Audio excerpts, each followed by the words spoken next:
कौन लगा वो इतना कपड़ा अभी क्यों नहीं देख रही? इसमें रखे वो भगवान तेरा हाथ कपड़ा है मत हां हां सागरम नमस्कारा की सम्मुख को बार में करेंगे है नहीं निकल कर लगाने के बाद ये गिरेगा बार बार।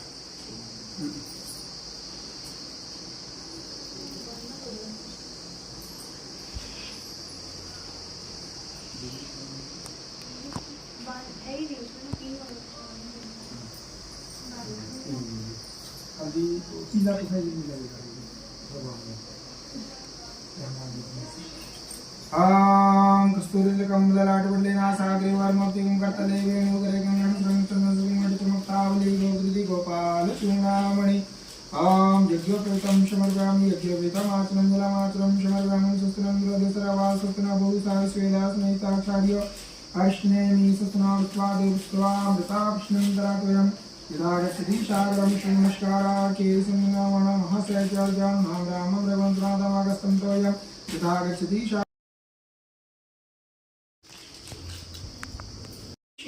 अब आगे की कथा कहता हूँ सुनो। जिसने पहले समय में सुख को किया मैं बताऊंगा।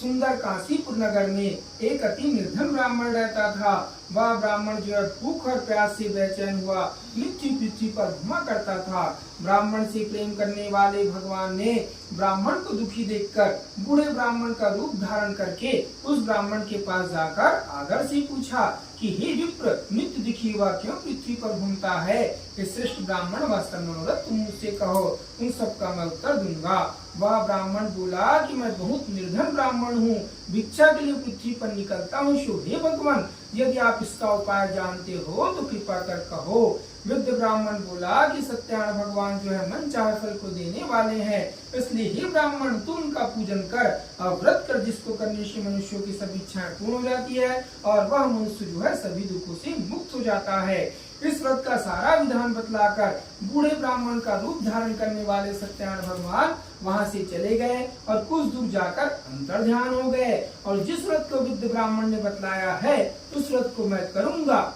यह निश्चय करते हुए ब्राह्मण को रात में नींद नहीं आई। अब वह ब्राह्मण जो है सवेरे उठकर सत्यानारायण भगवान के व्रत का निश्चय करते हुए ब्राह्मण जो है भिक्षा के लिए निकल पड़ा। उस दिन उस ब्राह्मण को भिक्षा में बहुत प्रकार का धन प्राप्त हुआ, जिससे वह अपने बंधु बांधवों के साथ सत्यानारायण भगवान का उत्तम व्रत किया। इसके प्रभाव से वह ब्राह्मण जो है अनेकों प्रकार के दुखों से छूटकर अनेकों प्रकार की संपत्तियों से युक्त हुआ। उस समय से तो वह ब्राह्मण प्रतिमास इस व्रत को करता। इस तरह सत्यानारायण भगवान के इस व्रत को करते हुए वह ब्राह्मण जो है सभी पापों से छूटकर मोक्ष को प्राप्त हुआ। आगे भी पृथ्वी पर जो सत्यानारायण देव का उत्तम व्रत करेगा वह मनुष्य सब पापों से छूट जाएगा। इस तरह नारद मुनि से नारायण का कहा हुआ व्रत मैंने तुमसे कहा। शो हे विप्रो, अब क्या कहूँ।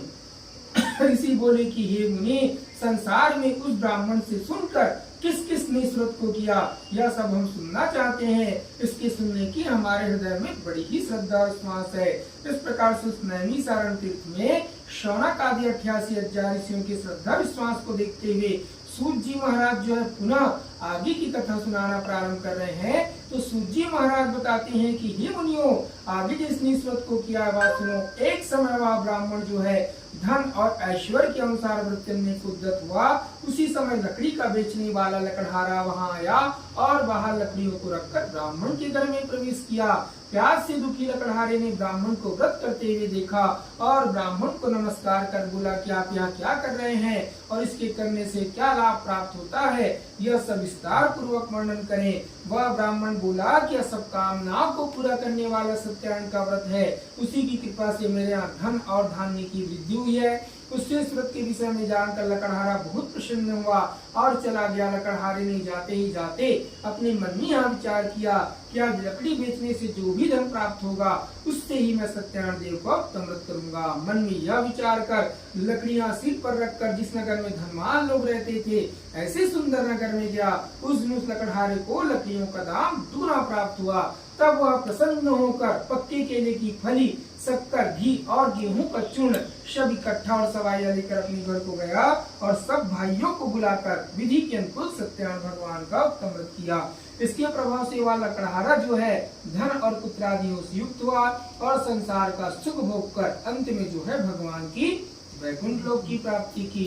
इति श्री स्कंद प्रणय खंड सत्यवत्यम द्वितीय अध्याय भगवान। बोलो श्री सत्यनारायण स्वामी की जय।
यानि कानि च पापानि जन्म धर्मान्तरकृतानि च कार्याणि नित्यन्तो यत्र दोनों पास से बैठा के करो ऐसे